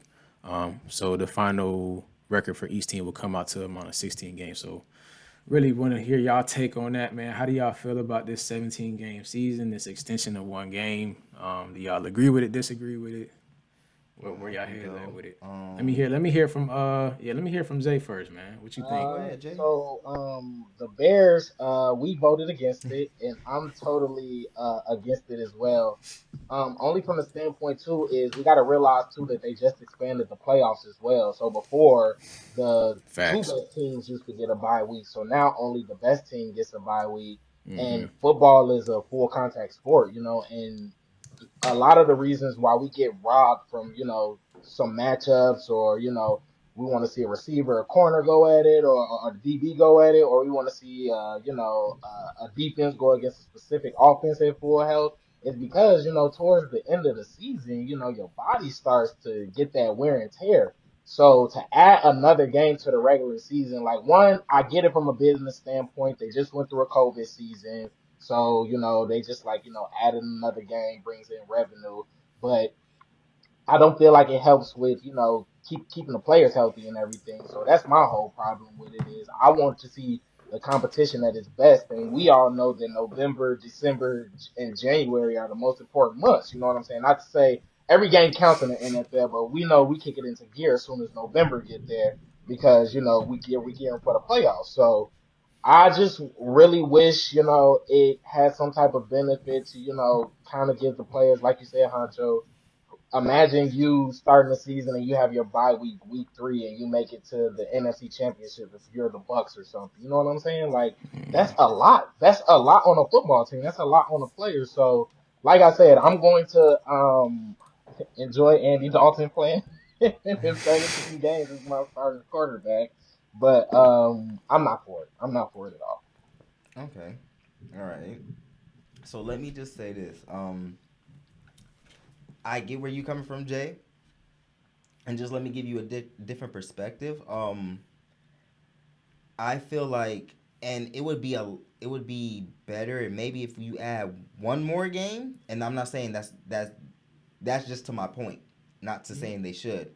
Um, but like Van said, they give every team a bye week now, which is good, and gives them time to rest. But I just feel like it gives a team a little more, and that's not a lot, but a little more wiggle room when it comes to like, because with the NFL, each week is up and down. You never know what you're gonna get. You might get a bad week one week, and then you might go crazy the next week. So just to have that one extra week to like prove yourself or to get into a seed that you want to get into is just like just a little more of a push for teams to actually play. And like you said, it's also for a good business. Like it's a good business idea because they need more money because of COVID. So that extra game gives them a lot of revenues between all the teams that have to play that extra game.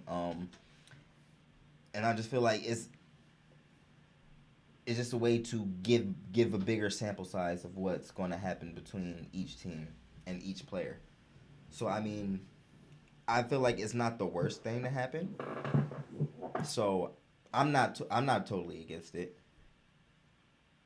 Well, when you look at it, like obviously extending the season isn't the worst, but from a player's perspective, that's a whole nother that's a whole nother 400 snaps worth of contact that you Yeah. have to look forward to, and we already know when we consider, and I've said it before, the NFL stands for not for long league, right? Like, so when you add in, when you couple A in the whole fact new. that we know that the NFL isn't a league that doesn't generally speaking, if you're not a quarterback, they don't go outside their way to protect or to look out for their players.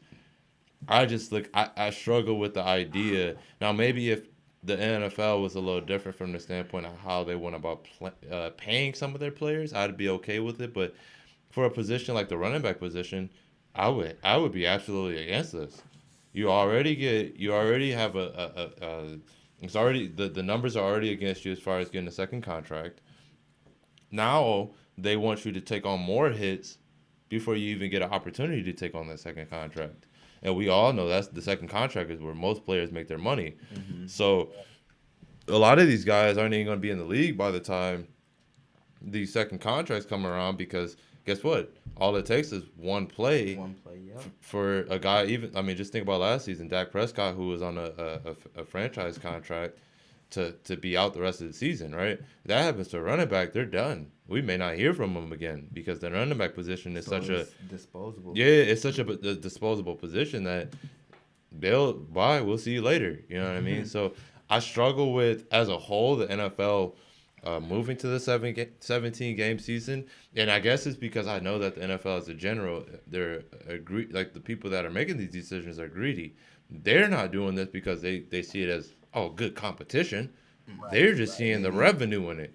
They just see that yeah Money, That we can get money. one money more game talks. out of these yeah we can get one more game out of these boys without it really seeming like much. Like no, like these games matter, especially as you get late in the season. These games mean even more. So adding on another game, I'm not necessarily for. From the standpoint, it wasn't done for one in the with the right intentions at heart, and two, it's just another opportunity for a lot of these guys who go out there and give it they all to lose them opportunities from week to week. Now, also, I mean, like I said, I'll acknowledge that. Like Lance said, the flip side of it is you get another game to show, and you get another game of money, and like there are flip sides to it. I just struggle with the It's not. idea. I just struggle with the good and bad of it being that you're essentially It's more risk than reward. there's the risk versus the reward is just not worth it, I feel that. I especially feel if I'm that. an NFL player and especially if I'm in certain positions, coming into the NFL. Van, what's So up? Okay, I definitely before get you y'all dive on in, that. Huncho, I'm also thinking from the standpoint too, just to give a little background to Melo's point. Like, what if it's like a team that's like already clinched their division and everything, and they're going against a team that needs to get in the playoffs? You know what I'm saying? A coach is Hmm. going to bench his starters Well, that who just happened this year. yeah, yeah, exactly. Yeah, and that's just what Pittsburgh, I'm Pittsburgh thinking versus from that standpoint. Cleveland. Yeah, Pittsburgh yeah, yeah, versus yep. Cleveland. Perfect That example. Yep, perfect example. Cleveland needed to win to get into the playoffs, and Pittsburgh benched everybody, and then eventually ended up losing it to them in the playoffs because Yep. because they benched everybody, and so I mean that's gonna always happen, but it's just at what expense, right? Like, are you? Yeah, yeah. Yep, to your point, what risk and reward? Risk and reward. Go ahead, Hunch. I'm sorry about that. No, y'all good. Y'all all made some very valid points.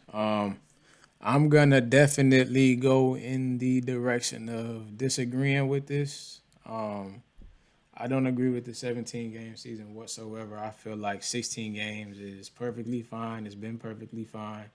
Um, what people don't understand is the everything that has to occur behind closed doors to make these seasons occur or to make these weeks flow like they need to. Prior to the NFL season, there is a preseason. Prior to the preseason, there's mini camp. So when you add in the extra game, that's gonna make everything else longer. You're making these players go out and practice and work out and whatever the case may be, time away from their family, whatever, they're putting all that time and effort into the NFL. This is not this is not a decision that was made off of the players, which are the main face of the NFL. This isn't a decision that was made with them in mind. This is straight money. This has nothing to do with the players. They wasn't thinking nothing about the players when they made this decision. This is something that, like Melo said, I feel like is greed. For those that don't know, like Melo said, also NFL is the not for long league. If nobody knows, if nobody knows, the average length of the NFL career is about 2 years. So like Melo, that's like some players aren't even gonna see the end of their contract. Like that's the NFL is not a long career. And when you think about running backs, those are the players that are really taking the most of these hits. If you add on an extra season or an extra week, that's even more hits and that's more snaps that they got. An NFL running back gets about 20 carries per game. So you telling me I got to get hit at least 20 more times to, you know what I'm saying? Like, bro, it's too much. I get you. And before the playoffs. Bro, exactly. And it's too much already, bro. The average NFL team, I think they make about $11 million in total fan income the first 8 weeks of the season, bro. That's like $1 million a game. You add on another game, it's $1 million plus or whatever. Like, this ain't no situation or nothing that was thought about with the players. And if my numbers were wrong on that, I'm sorry. But this is nothing that was thought about with the players in mind. This is strictly greed. This is strictly Roger Goodell and the NFL trying to get as much money to the league as possible. Like, I don't agree with this at all whatsoever. I'm pretty upset about it, honestly. The big thing to me is that if these decisions were made with the players in mind, I'd be okay with it. If it was, exactly. Right. But these decisions weren't made like, oh, let's look out for the running back or let's look out, because these decisions at the end of the day are going to, like, these. Bro, that's so disrespectful, bro. And I don't mean to cut you off, bro, but no, go for it. This is like, bro, like, I'm the main attraction to everything, and not to say that the owners or whatever, they do what they do, but I'm the main person that's being seen, bro. And this is basically a spit in the face, bro. That's really all this is. And they didn't have any kind of say in what was going on, really. Like, they're saying that people voted or whatever, but them votes don't mean nothing. They was gonna make this decision regardless. That decision was made 2 years ago, essentially. Like, if we're being real, you know what I mean. Once that got put on the docket, it was already made that they wanted to. And then only thing that happened was COVID season happened. Oh, and they were like, oh yeah, we're really gonna do it now. Facts. They gotta make that money back that they missed out on. Like Melo said, if these players, like, if they had the intentions to help, like, to benefit the players, and, like, even to, like, say you make this happen, but you give the players the benefit of the doubt, or, like, you give the players more you just need to give the players more financial stability in some of these positions. You give the players more financial stability, or, like, the bye week is not enough. You need more incentive for them to play that extra game, which is what I'm trying to get at. It should be more incentive. And essentially, when you think about it now, they got to take the NFL season in total length. They got to take it from being 17 weeks to 18 weeks or 19 weeks. Exactly. That's what I'm saying. It's a whole extra week added. Because they not going to have people play a straight 17 season. You possibly clashing with other sports as far as Showtime. This is bull, bro. You know they ain't worried about that once that Super Bowl rolled around. So they know they gonna get it. But excellent conversation, fellas. Excellent conversation. I think it's gonna be super exciting for us to actually get to watch it and break it down as this new NFL season comes up. So we'll be able to dive deeper into it. So let's see where it goes. But you already know what time it is. It is time for one of our favorite segments, and it is what the tweet. What the tweet?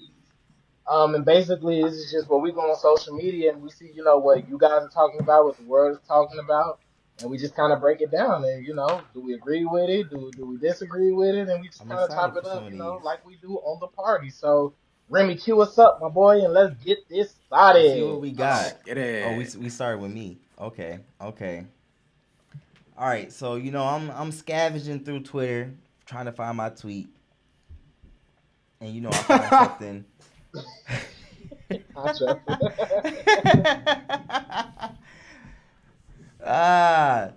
Shout out Flower Pop. but look,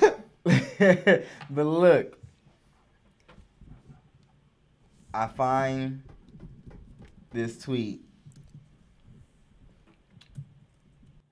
that's kind of, you know, it's kind of on the far side of things. You know, it says if Gafford comes back healthy along with Beal, the Wizards will make the playoffs through the play-in tournament. Right now, the Wizards are 12th, the 12th seed in the NBA right now. How do you boys feel about them making the play-in tournament? To make the play-in tournament, you have to be at least the 10th seed. So, Gafford, who isn't nobody really, like, if I just tell you Gafford and say his name, you don't know what team he's on. And Bradley Beal come back. They making it to the 10th seed, and then they're beating who they have to play to make it into the playoffs. Y'all tell me what y'all think. Can I just give my answer short and sweet, quick, please? Go ahead, bro. Make it quick.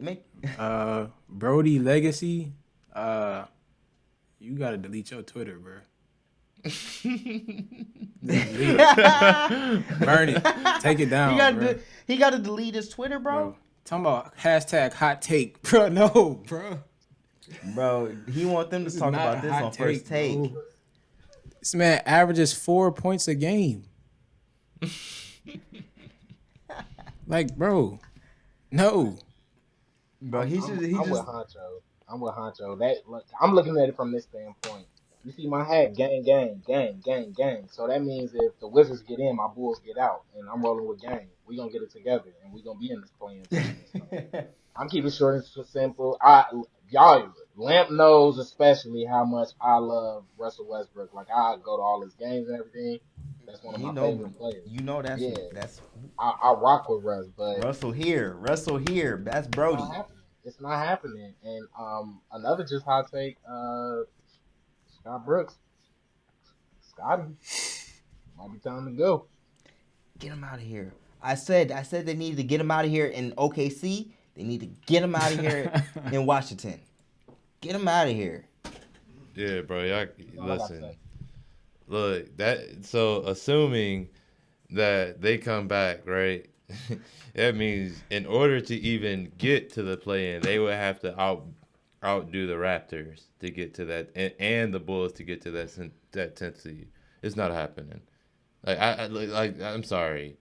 Russell has been playing out of his mind lately, but it's going to take more than Russell and Bradley Beal and Gafford to get them into the playoffs. So listen, and I appreciate the hot take because it made me think for a second. But I mean, just think about it. These boys are 3-7.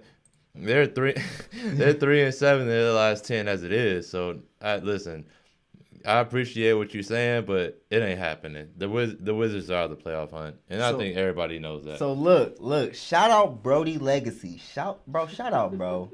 Cause I know why he did this. I know why he did this. I don't either. I don't. Delete. He did this because of my guy Brody. He just wants to see my man Westbrook in the playoffs. That's all. That's all he wants. So shout out, cause Westbrook is playing out of his mind right now. No, shout out Westbrook. But y'all remember how SpongeBob took the trash out and he threw it in how he ran it out when he had to take it outside. He threw it in the trash, bro. That's what he need to. That's what he need to do with his. He need to do that with his Twitter right now. Bro, look, I understand why he made the tweet. Look, you made yourself look bad because you want Brody to look good, and I understand, bro. Cause Westbrook, he up here for me. You can't root against a player like Westbrook. Like I said, he been playing out of his mind lately. Shout out Westbrook and Brad Beal. Shout out Brody, that's my guy. But look, they're not. They're not making it to the 10th seed. Shout out the 12th seed in the East. I know why he made this tweet, bro, and that's why I picked it. Cause I know why he made this tweet. Shout out. So what's your answer, Lamp? Bro, they're not getting to the 10th seed. But shout out Brody Legacy, bro. Shout out Brody. I'm following Brody. I know where I'm not. I ain't following No, nothing. Russell Westbrook. I know where your heart is at, bro. I know where your heart is at. Shout I'm out just to sorry, 12 it's not gonna Shout out happen. to 12th seed in the East. It's not gonna That's happen. currently 17-30 and 3-7 in their last 10 games. What we Next. got up next? Yeah, Rimmed? what's What we next? got? What's next? What we got? Because that wasn't too. We all knew what was happening there.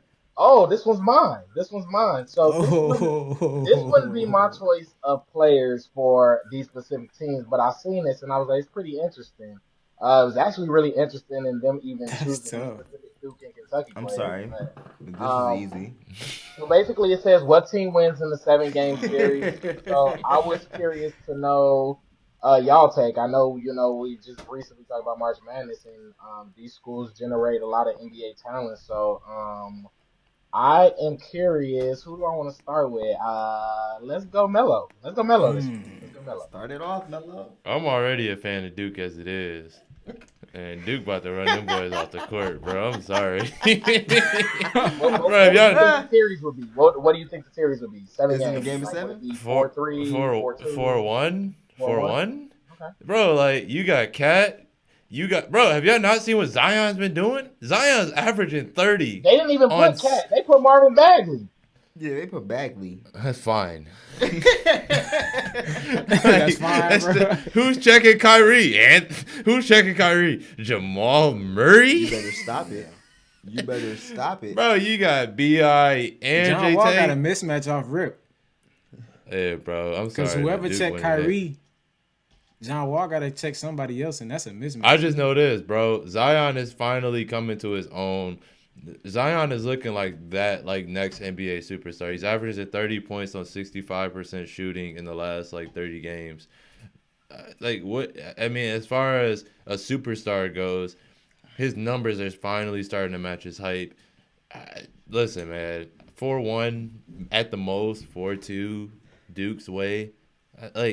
Yeah, and I love D-Book. I love Julius Randle. I've already given Julius a shout out before, but they got too much, even with AD. And AD has never shown to be able to carry a team to anything. So yeah, I'm going Duke. All What you right. got, Lamb? Like I said, this is going to be. I know easy. I know exactly where Lamb's going with this. Do I have to say Duke? Yeah. Or do I have to say that? Because look, at the end of the day, I know Oh, who's yeah. going to guard each person on Kentucky. I don't know who's Do I know guarding- who's guarding people on Duke? I don't know who's guarding any of them. No, I don't. I don't even know You know why I what? thought about that Lamp was going to pick anybody else. I just looked at who was dead center. I'm like, okay, it makes sense. I'm just saying. Like I said, like Melo said, who you putting on Kyrie? Bro, Jamal who you Murray? putting on Jason Tatum? Who you putting on?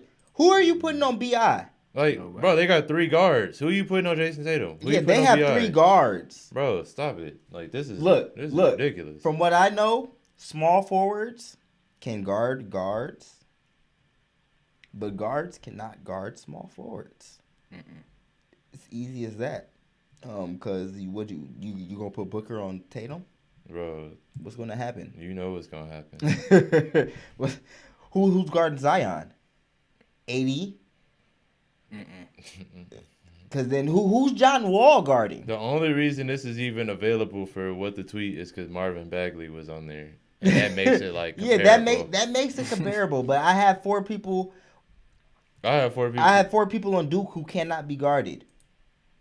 Bro, all these dudes, none of these dudes can be guarded by anybody from those Kentucky guys. This is craziness.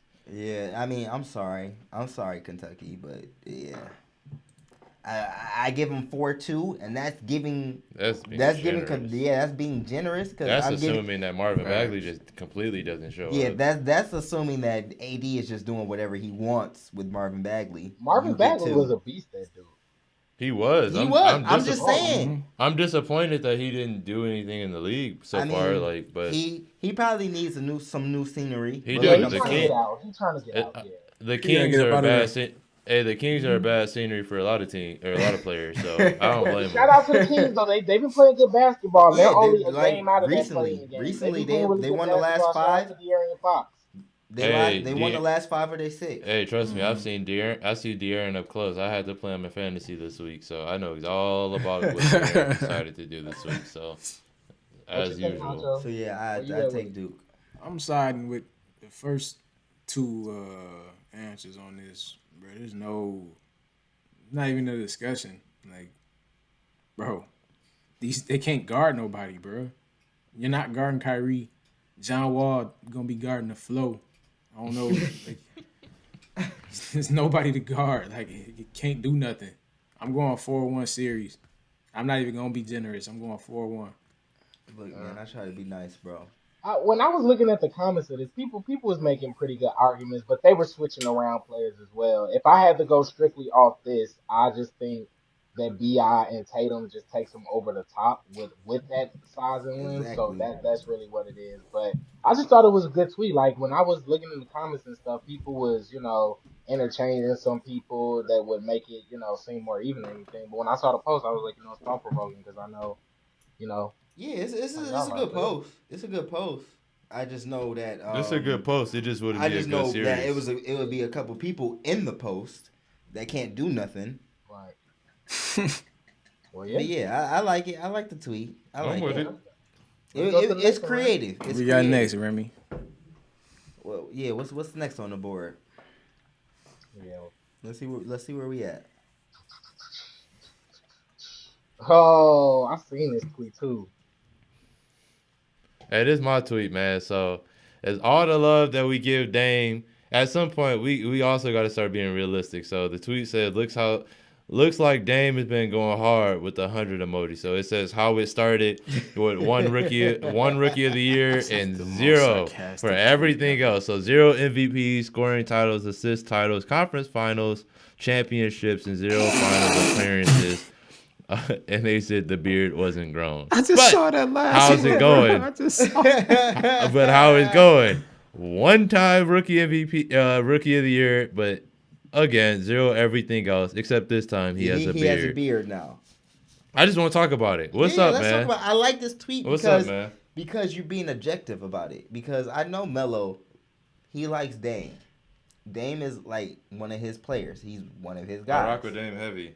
He's one of his guys. So let me say this.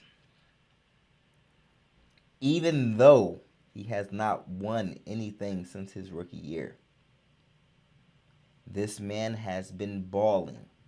He has been doing his thing. He might get an MVP.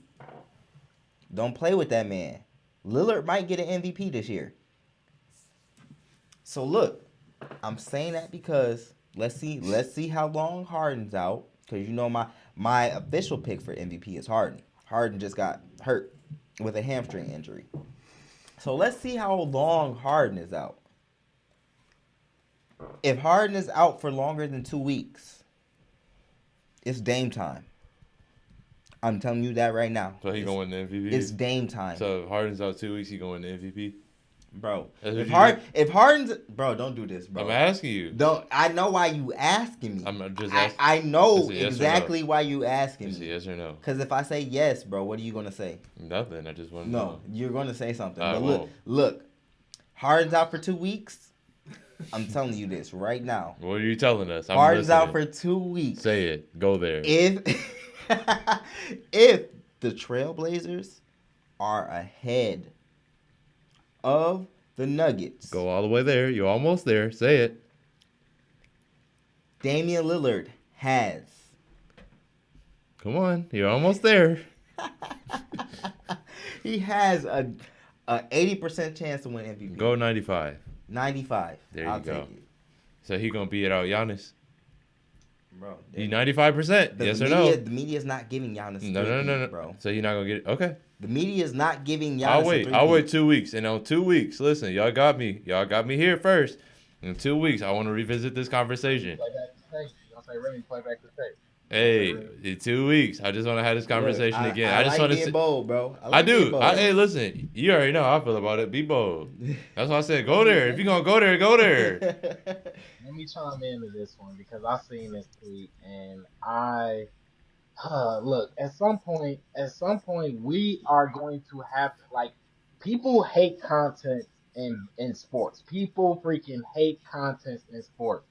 Dame got drafted in 2012. My thing is, bruh, like, the level of his competition. We all talk about how great Steph is, and Steph won what, all the titles. LeBron won a whole bunch of titles since Dame has been in the league. So my thing is like KD won some scoring titles in that time. I mean, I understand that you got to be that guy over the top, but at some point we got to talk about content. And just because like I understand for somebody who don't know basketball, looking, well, dang, he played in the league this long, he ain't won nothing but a He ain't rookie do of the nothing. year. He Well, they not could cutting, have. you know what I'm saying? They not right because they easily could have put in there his bubble MVP. Yeah, and his game winners. You know what I'm saying? Like I just think contests matter Yeah, because like it sucks. Dame's got snubbed for All Star games. I mean, like you said, Russ averaging He's triple constantly doubles, getting Steph stubbed. shooting out the gym. You know what I'm saying? It's just I like mean, bruh, it sucks. It sucks the because Dame point is guard that guy. position is the most overcrowded position in the NBA, which is what Exactly. people don't know. So that's my thing. You know what I'm saying? I get it, and they came for him with the beard growing and everything. So it was funny, but at some point we got to start talking contests. I mean, might stop people from winning championships. That stop people from winning championships. I mean, But that's just how basketball my is sometimes, my thing man. is, it's not even about championships. Like they pointing out that he has not won nothing but rookie of the year. I'm telling you, that's gonna change soon, how soon? bro. Stop it, bro. Okay, never mind. Stop My it. bad. I thought he was ready to be a prophet today. Go ahead, man. When we do profit or stop Man, it, I got you, Okay, bet. Say less. I don't You know trying to get about. me I another bottle mean, off of this boy? bro. Chill out, you need bro. No another more one. bottles. I No need more another bottles, one. bro. I need look. I need my bottle back. So just wait. I said Just we're wait. gonna revisit it. Go ahead, Huncho. Man, I don't like. I mean, I understand that you gotta that the accolades mean a lot and everything, but Dame is one of the best players in the league, bro. So I don't. I mean, I understand like he doesn't have the accolades and everything to go behind it, but I don't know, bro. I mean, you still got to give him his credit where it's due, and that man been balling. So I mean, I feel like a lot of these numbers will. Some of these numbers will change. Hopefully, I hope it does for him throughout his career. I want to see that for him. Um, Period. but Shout yeah, out Dame. yeah. Hey, so real quick, let me put my 2 cents in. I mean, as a guy who likes Dame and as a guy who loves Wardell, Stephen Curry, I definitely believe that Steph Curry is the best point guard in like the modern NBA. But right behind him, I personally will always go with Damian Lillard. Damian Lillard has the ability to take a bunch of guys that shouldn't even be considered in the like playoff competition or even like guys that shouldn't even be in the Western Conference Finals, and he's been able to carry them there. So as far as that goes, Dame will always have my respect. But I think it's hard. I think to me when you're going against arguably a top 5 point guard ever, and Steph Curry, your numbers are always going to be skewed in the negative. I just need to see Dame consistently perform in the playoffs. That's his only flaw. Right, like he'll show up against a guy like a George Paul, but like he won't show up, you know what I mean, against a big time competition when it really matters. And that's my only issue when it comes to Damian Lillard. But as far as regular season and everything else, I think this is like Jalen said, context matters. He's currently the second best point guard in the NBA. It has been arguably the second best point guard in the NBA in the last 5 seasons. Yup, Yeah, yup. you take Steph out, and then you go Damian Lillard, and you try to fill in the rest after that. So I'm not gonna hate on Damian Lillard. There's no Damian slander will occur here, but I definitely think it's an eye opener and just something that we need to be mindful of when we do have these conversations when we regard Damian Lillard. The playoffs gonna be fun, Dame. Hey, Dame, if you listening, boy, come on now. Come on. Dame time. Dame time, Dame time. baby. All right, man. We got one more. What's We the got last one one, more. bro? Oh, that mean I'm last. Bro. Dun, dun, dun. Yeah, show me that last tweet. Oh yeah.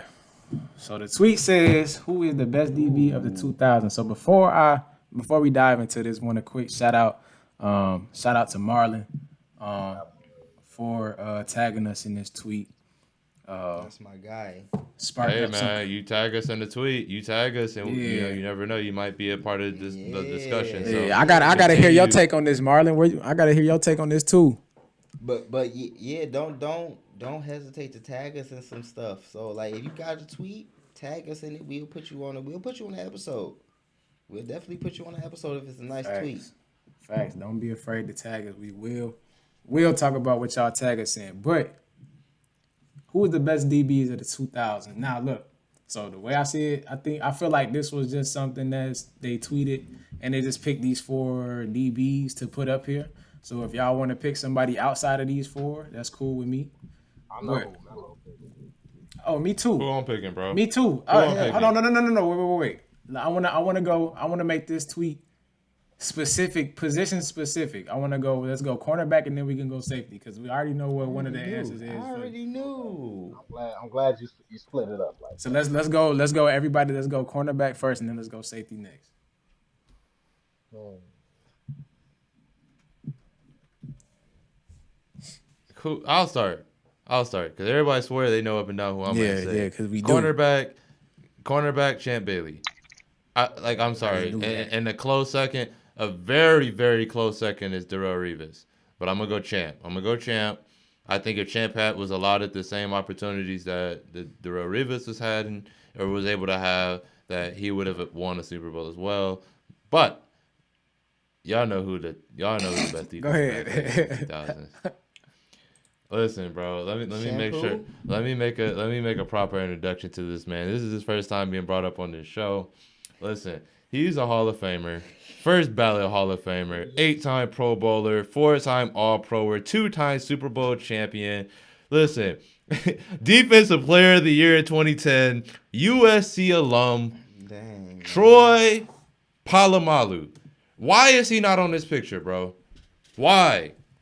If you're going to bring up the best DBs of 2000, at least bring up someone that's won a Defensive Player of the Year on top of winning multiple championships and leading a great, an all-time great defensive team to multiple championships. So, listen, it's almost disrespectful that we continuously, discredit what Troy Polamalu has done as far as in his career and when we regard the best safeties of the 2000s. We always include Ed Reed, but for whatever reason, we always, for some reason, forget the Hall of Famer, the first ballot Hall of Famer, and Troy Polamalu. So, listen, Champ Bailey, Troy Polamalu, listen, to me, I can't beat those two. So, Troy Polamalu.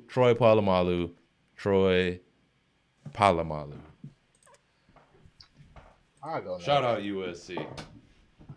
Champ.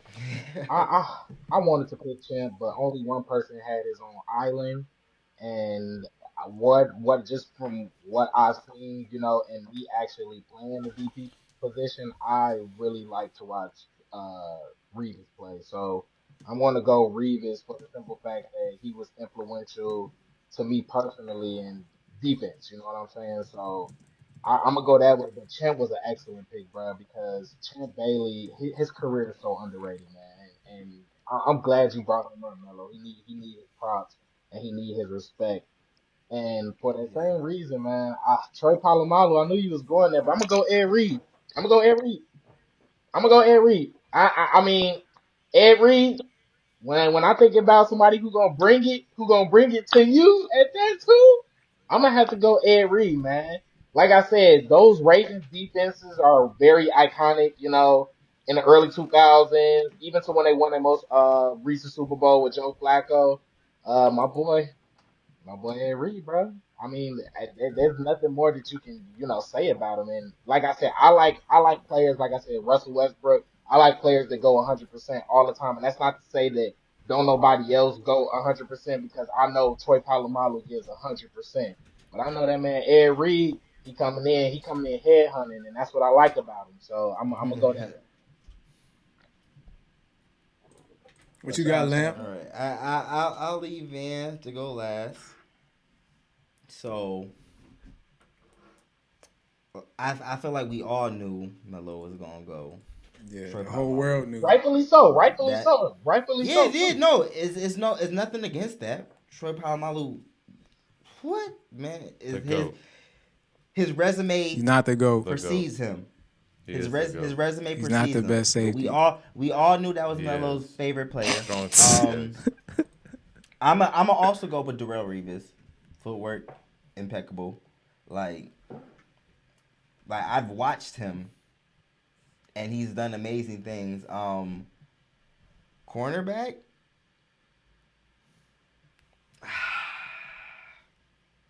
That's a tough one. You mean safety? When you say safety, Yeah. okay, yeah, Safety, okay. safety. Sorry, safety. That's a tough one. I don't know who I want to give to. Whew. I want to give it to Ed, and I might agree with y'all, but there are a lot of safeties out there that do their thing. I'm gonna probably go with Ed just to agree with Jay. But Darrell Revis definitely best DB 2000s. Van, Before you go, what you Huncho, doing, bro? bring it in. What's good? Rest in peace, Sean Taylor, because my boy. Yeah, facts. If my boy, was still with us and he, got that, longevity in his career like we suspected, that boy would have definitely been on this list for sure. Yeah. Shout out Sean T, man. If y'all don't know who Sean Taylor is, boy, go look up Look his that. highlights. Hey, go look at them highlights, man. Go look at them highlights. My turn. So, I'm gonna surprise y'all a little bit, man. I want to go against the grain, man. So, best corner. Shout out all these corners, or only corners, well, it's all corners except for Ed Reed. But shout out all the corners on here. But I'm going to pinpoint and specifically point out that cat in that black jersey right there. Y'all don't know who that is, man. That is the one and only Charles Woodson, bro. GOAT, bro. Charles Woodson. I wasn't picking no Packer. Man. Yeah. Facts. I was. Facts. Darrell Revis is not even probably. Darrell Revis is of course, the lockdown corner of our era. But when you talk about zone corners and also playing man too, man, Charles Woodson was bar none. So that's corner right there. Safeties. Melo, man. As much as I rock with Palomalu and watching them Ravens. Let me. I ain't done Hey yet, man, bro. Troy, I got your back. I ain't buddy. done yet, bro. I got your back. Cause I ain't even. They gonna I'm really not continue even. to I'm really not disrespect even finna. I'm not finna pick that cat in purple neither. I'm gonna pick somebody else. us. Throw some respect on Any my answer dog. outside of- Throw some Who? respect on my dog name, bro. Who? The one and only. Number Troy? 20. No, number 20. Not that 20. Another 20. Brian Dawkins, bro. Okay. Brian I'm not mad at Dawkins. that. What? I'm not mad at I that. ain't mad at that. I'm not mad at I that. ain't mad at it. Huh? That's what. Oh, the next. okay. That's what Yeah. the next. I ain't mad at it. I Brian ain't Dawkins, mad at bro. it. He ain't. That man there, I'm just bro. saying. Different. only But thing no. I'm mad at- Palomalu, yeah. Go ahead. I already know you. Go ahead. They do Nah. throw disrespect on Palomalu though. They never really. Bro, you already know how I feel about when it comes to Palomalu and getting the respect that he's due, because of, no one wants to acknowledge how he's created a whole position in the NFL as far as hybrid safety. Like he was the first hybrid safety to do that, to do what he's doing. Bro, So just watching him he's when he used to jump over the O-line. line, bro. Yeah, bro. That's He the only safety that can play linebacker. Like that's what I'm trying to say. And when he dropped back, he not only do he make plays in coverage, but he make timely plays. Like some of the most important, like impressive plays that I could think of when I think of Palomalu in his careers, they were all in the playoffs.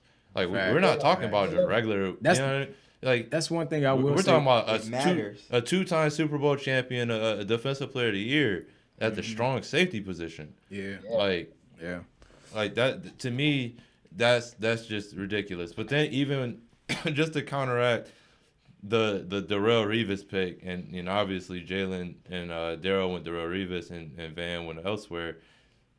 Darrell Revis was great. He had a great season. He had a great career, and some of this would be because he was known as the Island and didn't get too many tosses his way. But let me interest you in this. Darrell Revis had 29 interceptions for his career. Champ Bailey had 52. Yeah. I be forgetting how many picks Champ Bailey had.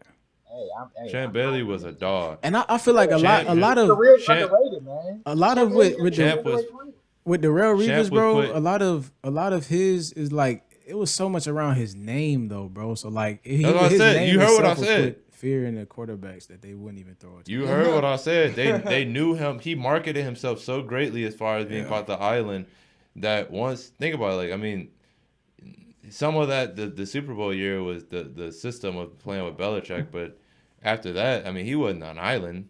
You know, Yeah, he was an island in a way where they was catching flights in and out of that island. You know what I mean? It wasn't a one-way trip. It wasn't a one-way ticket. Whereas Champ Bailey, 52 interceptions, bro.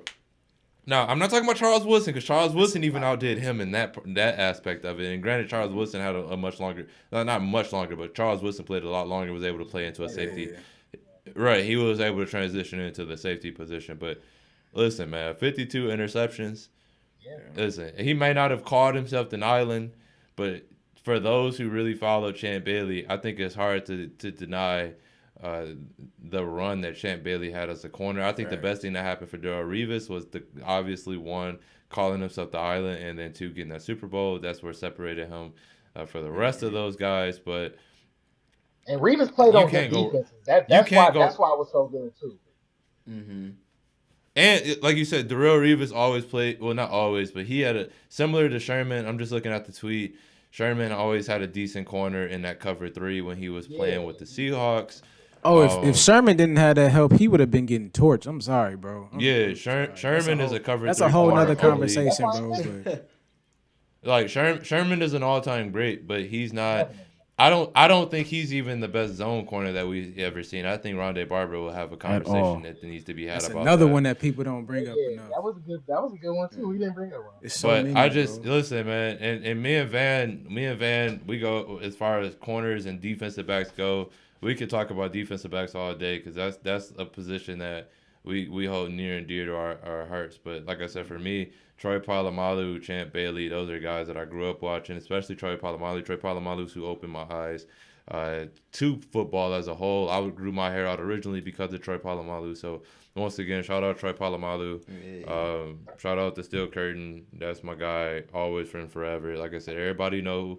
Listen, Polamalu, if you listen, everybody know whenever I talk about football, I talk safeties, talk anything, it's always you. So shout out TP43, bro. Facts. That's the last one. That wraps up our segment on what the tweet. So you guys, like we said, make sure you guys DM us, shoot us over all these crazy takes that you're seeing, and you never know. It might just be something we you'll talk end about up on the on show. here. Shout out to Marlon. So shout out to Marlon. Always shout out Pops. Let's get our shout outs out. That's what we got. Shout outs, fellas. Shout outs. Hey, real quick, shout out to Leah Cherry. Photography, you already know every week. Gang. Shout out Leah Cherry Photography. Hey man, shout out your boy Melo, bro. 27. Yeah, man. Shout yourself out, bro. Ain't nothing wrong with shouting yourself out, man. Shout yourself out, bro. I like literally. I really appreciate you guys. I literally appreciate everybody that's tuned in. I appreciate everyone that's really following the vision. And 27 is about a year of growth, year of prosperity, and a year of doing. So this we're just gonna continue to keep the train moving and doing what I think that we need to be doing. So like I said, I appreciate everybody that reached out and everybody that's tuned in. So and I appreciate you guys, the party. To progress. Mm-hmm. One of y'all fellas want to go? Go ahead. Yeah, man. Shout out everybody tuning in. We appreciate y'all. Of course. People before first. I do any further shout outs, I want to say before anything else, make sure y'all are continuing to support black businesses. We need that from each and every single person in our community.